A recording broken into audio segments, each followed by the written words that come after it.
Hello everyone and welcome back to the Dungeon Learner's Guide. This week we got another Commander's Guild deck tech. This is our 116th deck and it's titled the Fireworks Factory. And if you haven't seen this show before, what we are doing is randomly selecting a card from Scryfall.com, working with a budget of $100 or less, and building a commander deck for Magic the Gathering around a theme of the chosen card.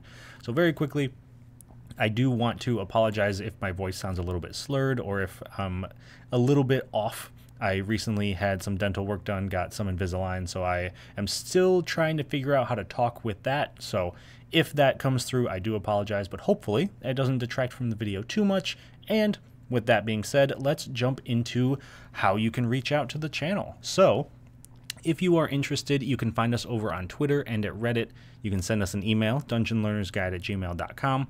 All of those are great ways to reach out if you ever have any questions, you want to talk, you want to suggest some cards for the videos. And if you're looking to support us a little bit more directly, you can find us over on Patreon, patreon.com/dungeonlearnersguide. There you'll get access to the deck lists a week early, you'll get access to the unedited gameplay videos, a Discord channel where we brew up the decks and also play the games. So if you've ever wanted to be in the games on the channel, that is the first place that I look. And of course, you'll also get the guarantee from me that any of your cards that you suggest will be turned into videos for this channel eventually. It might take me a little bit because I do tend to work pretty far in advance, but I will get to them eventually. I can't make that promise to anyone but our patrons. Of course, I will still certainly try, but if you want that guarantee, you got to find us over on Patreon. So with that being said, I would like to very quickly shout out our 6 current patrons. We have William Swiftfoot, Doodle, Calvin Schmidt, Eric Way, Jeff Winger, and Jeffrey Boos. To the 6 of you, thank you all so much for all of your support. And now we can finally get into our deck tech. So this week, we are going to be checking out a random card suggested to us by Buckle97 over on Reddit, and that card is Kurkesh Onake Ancient. So Kurkesh is 2 red for a 4/3 Ogre Spirit. Whenever you activate an ability of an artifact, if it isn't a mana ability, you may pay a red. If you do, copy that ability. You may choose new targets for the copy. So an unspoken rule on the channel, if you weren't aware, is that if we have a random card suggested to us that is a legendary creature or in some other way legal to be our commander, we will of course make it our commander. So we are building a mono red deck completely focused on Kurkesh. And what exactly does that mean?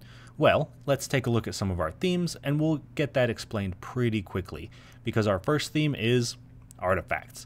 We want to make sure that we have artifacts specifically with activated abilities that aren't mana abilities, because with Kurkesh we can double them by just paying a single red mana.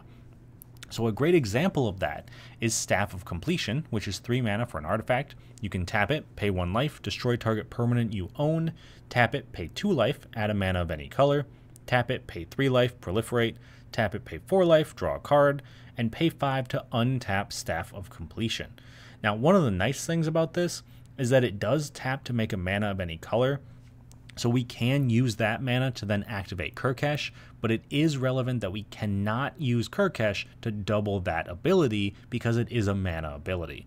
But we can use just a single red mana to copy any of these abilities, and you'll notice paying life is part of the cost, not the resolution of the spell. So all we've got to do is tap it, pay 4 life, and draw a card, or tap it, pay 4 life and a red mana, and draw 2 cards. So Staff of Completion really is perfect for what we're trying to do, and it's a great example of the kinds of activated abilities we're trying to get in the deck, because if we can copy anything like this, we can really accrue a ton of value very quickly.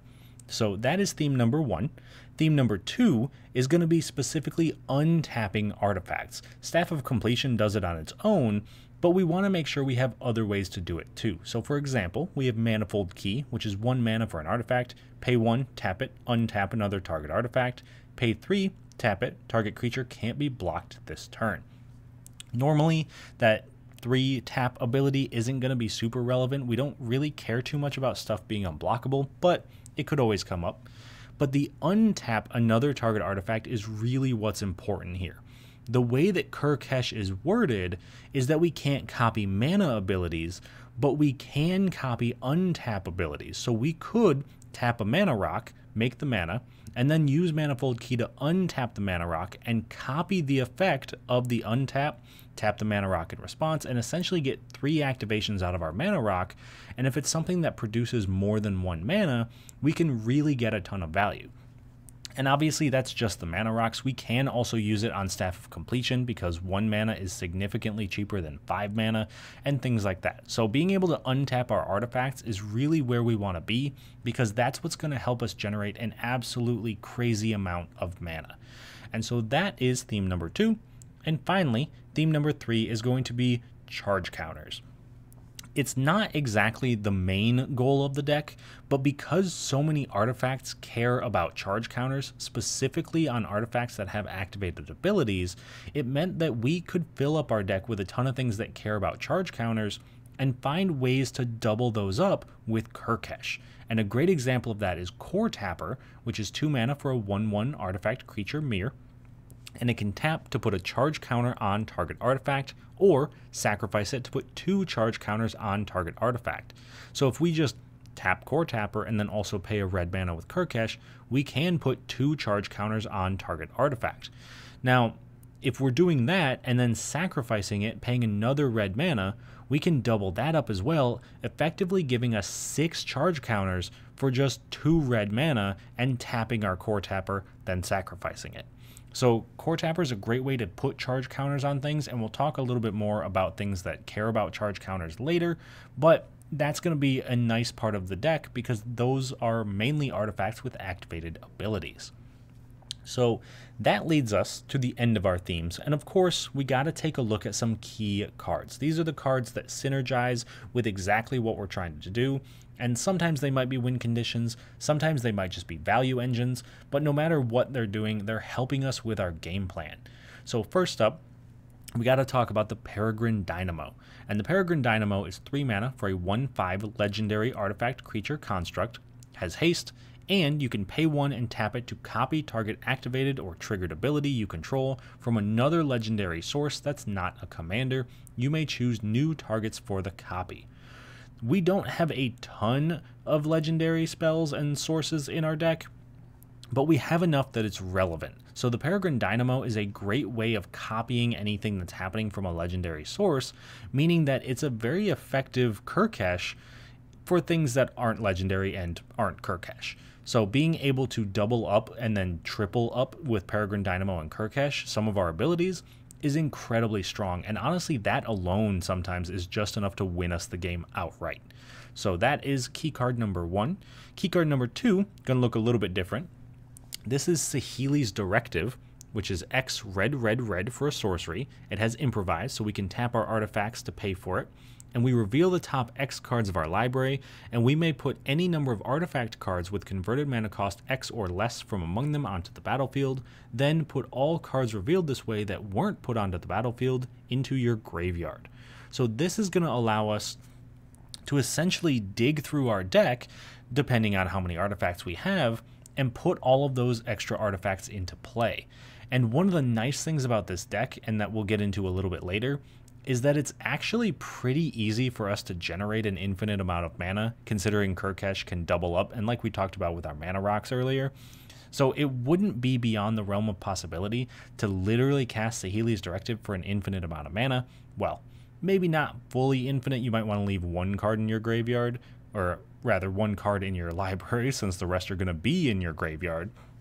But that would allow us to put every single artifact from our deck into play, and then most likely we'll be able to win from there, especially since we made infinite mana to cast it. So Saheeli's Directive can be a win condition, provided we of course have enough mana to sink into it. But even without that, it's still incredibly powerful and a great way to get a ton of our artifacts from our deck into play. And so, finally, that leads us to our 3rd key card, which is Magistrate's Scepter. So I mentioned earlier that having charge counters is incredibly important for this deck, and Magistrate's Scepter is really the main payoff for that, because it is 3 mana for an artifact. You can pay 4, tap it, and put a charge counter on Magistrate's Scepter, and pay 3, remove 3 charge counters from Magistrate's Scepter, take an extra turn after this one. It is incredibly important that second ability, to take an extra turn, is not a mana ability, meaning we can copy it with Kurkesh.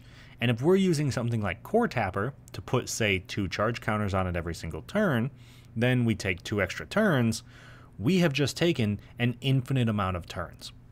Because all we've got to do is tap the Core Tapper, use Kurkesh to put 2 charge counters on Magistrate's Scepter, then we go to our next extra turn, I suppose our second extra turn, and then we do it again. We now have 4 counters on Magistrate's Scepter, then we can tap it, remove 3, take an extra turn, copy that with Kurkesh, take 2 additional turns. So for every 2 turns we take, we can put 4 counters on the Scepter and take 2 additional turns, meaning that if nobody can interact with us, we just win the game because we're about to take an infinite amount of turns. Our opponents are never going to get to play again, and there are combinations of cards in our deck that can just win us the game outright, so we don't have to stress too much about accidentally decking ourselves or something like that. So Magistrate's Scepter, while not the main win condition, and I know sometimes it does feel bad to take an infinite amount of extra turns, but on the bright side, your opponents will probably always remember that time they lost to infinite turns from a mono red deck. So Magistrate's Scepter, perfectly great in this deck, and honestly, pretty good overall. So that leads us to the end of our key cards. And the next thing we're going to have to do is take a look at some cool interactions in the deck. These are the cards that synergize very well together, and sometimes are just cards that I want to highlight because I think they're kind of fun. So the first pair of cards I want to talk about are Gilded Lotus and Voltaic Key. So I mentioned earlier that we have ways of making infinite mana in this deck. This is going to be the main way of making infinite mana, because the way that this is going to work is if we have these 2 cards and Kurkesh, we can absolutely generate an infinite amount, specifically of red mana. It could technically be any color, but I don't see why we would really choose any color but red. And the way that we do that is by tapping Gilded Lotus, using Voltaic Key to untap Gilded Lotus, so we then have 1 mana from Gilded Lotus going into Voltaic Key, untapping it. Then we can use Kurkesh and another red mana from Gilded Lotus to then untap the Gilded Lotus, which is then going to leave us with 1 red mana floating. We've doubled up the Voltaic Key's untap, so we're untapping the Lotus and the Key, and we're back to square one. Both of our artifacts are untapped. We still have Kurkesh, but we have an extra red mana floating. Now we just have to repeat that process until we have an infinite amount of red mana. And as we've already talked about, if we have something like Saheeli's Directive, we have ways to just close out the game with this. So this can be incredibly powerful, and honestly is not too hard to set up. Gilded Lotus can be replaced by several other cards in the deck. Voltaic Key is pretty integral to this combination because, as we mentioned earlier with Manifold Key only targets other artifacts to untap, and we need Voltaic Key to untap itself. So Voltaic Key is important, but we can swap out Gilded Lotus for a number of other artifacts if we need to. But that is cool interaction number 1. We of course got one more, and the next one's going to be a little bit different. This one is Dragonspark Reactor and Power Conduit. So Dragonspark Reactor is one of our main payoffs other than Magistrate's Scepter for the charge counters, and is a great way to help us win the game, especially when compared and paired up with something like Power Conduit. So Dragonspark Reactor is 1 in a red for an artifact. Whenever Dragonspark Reactor or another artifact enters the battlefield under your control, put a charge counter on Dragonspark Reactor. Then you can pay 4, sacrifice Dragonspark Reactor. It deals damage equal to the number of charge counters on it to target player, and that much damage to up to 1 target creature. So we have ways to put a ton of charge counters on Dragonspark Reactor, and then eventually just do that damage to an opponent. If we're taking an infinite amount of turns, we can essentially put an infinite amount of charge counters on it and do an infinite amount of damage to an opponent. But even if we're not taking an infinite amount of turns, we can still use Power Conduit, which is 2 mana for an artifact. You can tap, remove a counter from a permanent you control, choose 1, put a charge counter on target artifact, or put a +1/+1 counter on target creature. Normally, this wouldn't be super great because we're trying to put charge counters on our stuff. We don't want to be taking it off, but because of the way that Kurkesh works, we can actually tap it to remove a counter from a permanent, say a charge counter from Dragonspark Reactor, and then double up the ability to put 2 charge counters back on Dragonspark Reactor. So we can actually double up on anything we're trying to do. Plus, it does put +1/+1 counters on stuff, so if for some reason we need to make Kurkesh bigger or some of our other creatures, we can. but that's not its primary function. Its primary function is to make sure that we have those charge counters. And with Dragonspark Reactor, that leads us, hopefully, to an eventual victory. But those are our cool interactions for the week. And finally, we got to get to the most entertaining part of this deck list, which is, of course, the price. So this week, we came in at $87.91 out of our $100 price limit. And our most expensive card is Aetherflux Reservoir. Once again, an absolute must-have for this deck if we can afford it, because if we can make infinite amount of mana, or if we find some way to infinitely put charge counters, take an infinite amount of turns, there are a ton of ways that we can get 50 life very, very easily with Aetherflux Reservoir, making sure that we can just start knocking our opponents out of the game. Unfortunately, it is $7.83, so it is a little bit out of our price range. In most cases, we were able to squeeze it in this time, but if you do need to cut it for budget purposes, you can of course squeeze in some other artifacts to trim the price closer to about $80, which is more manageable than $87. But that is overall the deck itself. If you are looking for some upgrades for the deck though, I do have one suggestion for you there as well. So with a good portion of our budget being still kind of open, we did have $13 left. It was tough to find a card that I thought fit into the out of budget upgrade section, but then I ran across Goblin Welder, and Goblin Welder is absolutely perfect for this deck and does everything we want it to do, but it is unfortunately $15. So Goblin Welder is 1 red for a 1/1 Goblin Artificer, and it can tap and choose target artifact a player controls and target artifact card in that player's graveyard. If both targets are still legal as this ability resolves, that player simultaneously sacrifices the artifact and returns the artifact card to the battlefield. Essentially, this lets us rebuy our artifacts that may have gone to the graveyard and get rid of stuff that we may not need. And by doing this, we can kind of cycle in and out the good cards, keep things safe, make sure that nobody's getting rid of anything. So if someone goes to exile an artifact, we can activate this in response to sacrifice it, kind of fizzle the exile effect. And of course, like I said, make sure that we are protecting our most important spells. Make sure we're getting back, say, our Aetherflux Reservoir, we can get back our Dragonspark Reactor, anything that's relevant to what we're trying to do, Goblin Welder could get back for us. Now, if you are adding Goblin Welder to the deck, you of course have to take a card out of the deck, and in this case I would recommend another 1 mana Goblin. This is Cacophony Scamp for 1 mana. It's a 1/1 Phyrexian Goblin Warrior. Whenever it deals combat damage to a player, you may sacrifice it. If you do, proliferate. When Cacophony Scamp dies, it deals damage equal to its power to any target.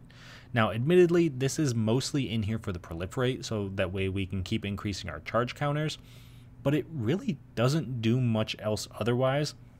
It doesn't do anything with artifacts. It doesn't really care about what else our deck is doing, and we have no real way to buff its power. We have no real way to take advantage of it going to the graveyard and coming back or sacrificing it. So it's really just the proliferate that's keeping it in the deck, and if you can find a way to swap it out for a better 1-drop, I would highly recommend it, because Goblin Welder just really works with what our deck is trying to do. And as great as Cacophony Scamp is, trust me, this little guy has saved my life in Limited many times, it's not quite what we want to be doing. So that is our deck for the week, and of course we can't just leave it there talking about the deck list. We got to see how this deck performs in a game. So we are going to run this deck up against 3 separate opponents this week and find out just how strong Kurkesh can be. So this week we are joined by Bilal playing Kura, the Boundless Sky, Jason playing Uzuri, Claw of Progress, and Nina playing Glissa, Sunslayer. So starting off with Bilal, this is, as he calls it, his mono green Tron deck. I am assuming that means that he wants Kura to die so he can get the 3 Tron lands and just accelerate his mana way beyond what he should have. So I'm very excited to see how that works. I think Tron, as controversial as it may be, is kind of a cool deck for Modern, so I'm very interested to see how that works in Commander. Next up, we have Jason and his Uzuri deck. And I think if I had to pick a deck that I'm the most concerned about going into this, it is definitely Jason's Uzuri deck, because I've lost to this deck quite a few times, And it does exactly what the card says. He wants to play creatures with power 2 or less, and then get experience counters and put +1/+1 counters on his stuff. So his goal is just to make his board as big as possible, as quickly as possible.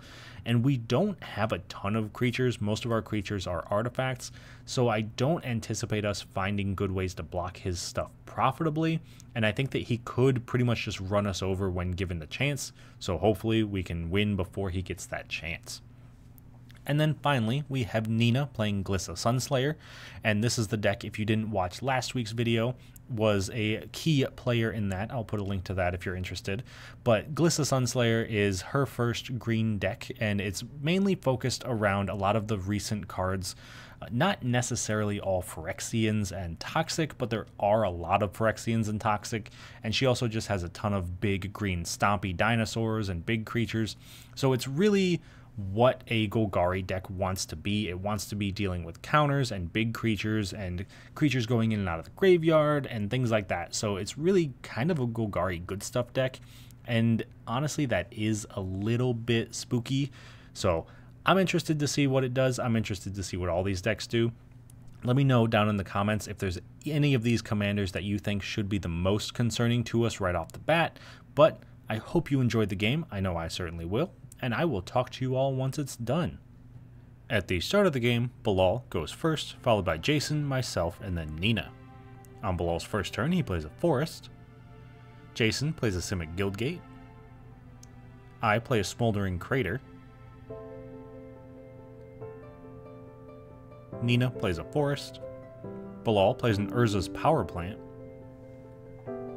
Jason plays an island and casts Thrumming Bird, which proliferates when it deals combat damage to a player. I play a mountain and cast Tormenting Voice, discarding a card to draw 2. Nina plays a Lair of the Hydra, then casts Armored Scrapgorger, which gets +3/+0 if it has 3 or more oil counters on it, and also exiles a card from a graveyard and gets an oil counter whenever it becomes tapped. Bilal plays an Eye of Ugin. Jason attacks me for 1 with Thrumming Bird, proliferating nothing. Then, in his second main phase, he plays a Forest and casts Wild Beastmaster, which gives his other creatures +X/+X when it attacks, where X is its power. On my turn, I cast a Wild Guess, discarding a card and drawing 2, then playing a Forgotten Cave. Nina plays a Forest and casts Llanowar Green Widow, then taps her Scrapgorger, putting an oil counter on it and exiling Stonecoil Serpent from my graveyard to cast Duress, looking at my hand and making me discard a non-creature non-land card, which winds up being Daretti Scrap Savant.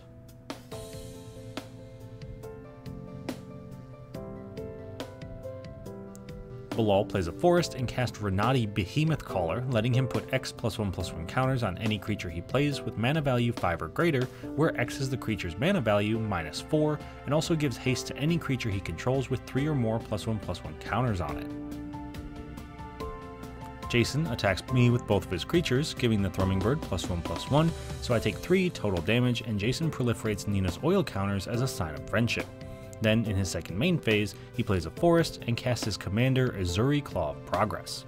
On my turn, I play a mountain and cast Voltaic Key, which lets me pay a mana to tap it to untap target artifact, and I also cast Moonsilver Key, which can be sacrificed to search my library for an artifact with a mana ability or a basic land, putting it into my hand.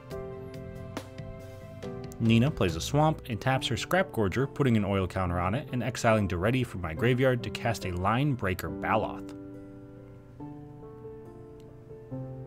Bilal casts Wayward Swordtooth, letting him play an additional land on each of his turns, but unfortunately he misses his land drop this turn and passes.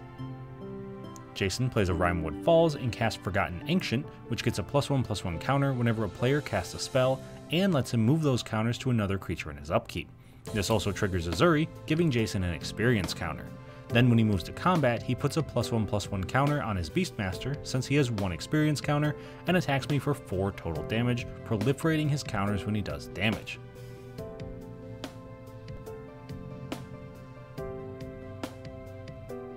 At the end of turn, I sacrifice the Moonsilver Key to search my library for a Gilded Lotus, putting it into my hand. Then on my turn, I play a Blast Zone and cast the Gilded Lotus. This lets me tap the Lotus for 3 mana, using one of it with Voltaic Key to untap it, tapping for 3 more mana, and casting my commander Kurkesh Onake Ancient, allowing me to pay a red mana to copy the non-mana ability of any artifact I activate. Nina plays a Swamp and casts Oil Gorger Troll, gaining 3 life and drawing a card since she controls a creature with an oil counter on it. She then attacks Bilal for 7 with her Linebreaker, enlisting the Scrap Gorger, so she also gets to exile Moonsilver Key from my graveyard. Then Bilal takes the 7 since the Linebreaker can't be blocked by creatures with power 2 or less. On Bilal's turn, he plays an Urza's Tower and casts his commander Kura the Boundless Sky, entering with a +1/+1 counter. In Jason's upkeep, he moves the 4 counters from Forgotten Ancient onto the Beastmaster, then plays a Hinterland Harbor and casts Blighted Agent, which has Infect, can't be blocked, and also gives him another experience counter. When Jason moves to combat, he puts 3 counters on the Beastmaster since he has 3 experience counters. He then attacks Nina for 10 with the Beastmaster and me for 11 with the Thrumming Bird, proliferating when it deals combat damage, while Nina blocks with her Troll, killing it but taking no damage.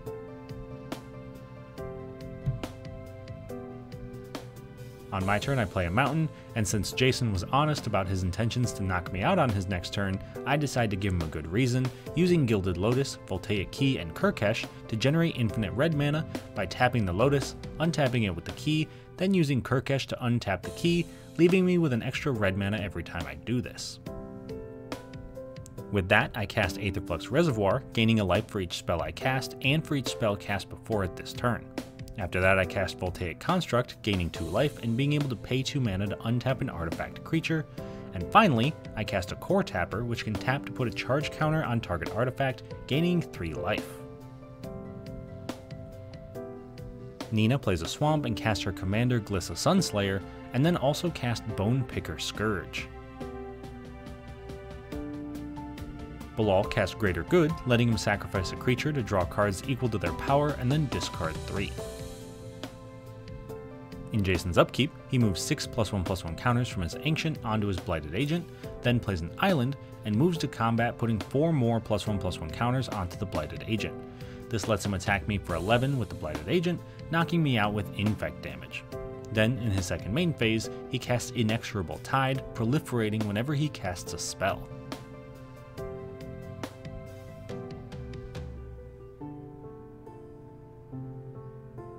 On Nina's turn, she plays the Seed Core and casts Tyrannak's Atrocity. She then attacks Jason for 3 with Glissa, letting Nina draw a card and lose a life when she deals combat damage. Then at the end of turn, Bilal sacrifices Kura, searching his library for 3 lands, putting them into his hand, getting Urza's Mine and 2 forests, and then also drawing 6 cards and discarding 3. Still at his end step, he sacrifices Wayward Swordtooth to draw 5 cards and discard 3.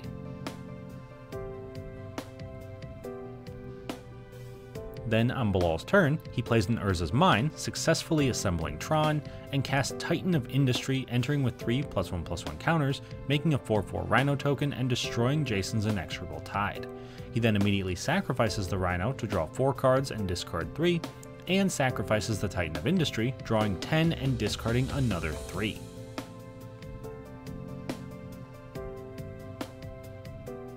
In Jason's upkeep, he moves 3 more counters from the Ancient onto the Blighted Agent, then plays an Island, and when he moves to combat, puts 4 +1/+1 counters on his Beastmaster and attacks Bilal for 14 with the Blighted Agent, knocking him out with Infect.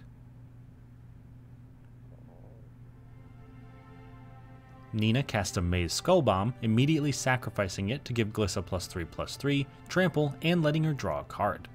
After that, she casts Sheoldred's Edict, making Jason sacrifice a non-token creature, killing his Thrumming Bird. Knowing she won't get another turn, Nina attacks Jason with everything she's got for 22 total damage. Unfortunately, that's still not enough, so Jason can simply go to combat on his turn and knock Nina out with his Blighted Agent, winning Jason the game. All right, so that was a sweet game. Definitely very cool to see Jason go off with Blighted Agent, and since none of us could find any removal, he just kind of knocked us out one by one. Not the most exciting, but it was in the moment actually a very exciting way to end the game because we were all kind of scrambling to try to find answers, and it definitely became a 3v1 situation that we just could not get out of. Unfortunately, I did have to kind of tip my hat and show that I could make infinite mana, and I was so very close to winning because there was actually a Lux Cannon on top of my deck, and if I had been able to draw that with the infinite mana and the infinite creature untaps, I actually could have destroyed every non-land permanent in play, other than, of course, my own, which most likely would have wound up with me just winning the game, but it wasn't meant to be. Jason was very honest about him knocking me out on his next turn, so I knew I was going to be dead either way, so I might as well just show off that I could make infinite mana since I was going to die anyway.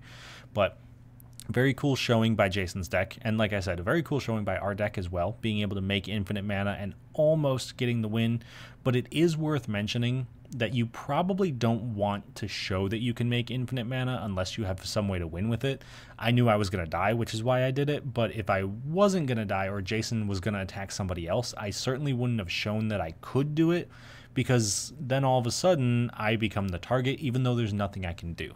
So that is something to note if you're playing this deck, that you definitely want a win condition in your hand before you decide to combo off, but even if you don't, it's still a ton of fun. Next up, we had Nina, who didn't quite get to do everything she wanted to do, but I do want to mention too that I think her Armored Scrap Gorger was kind of the MVP of the game.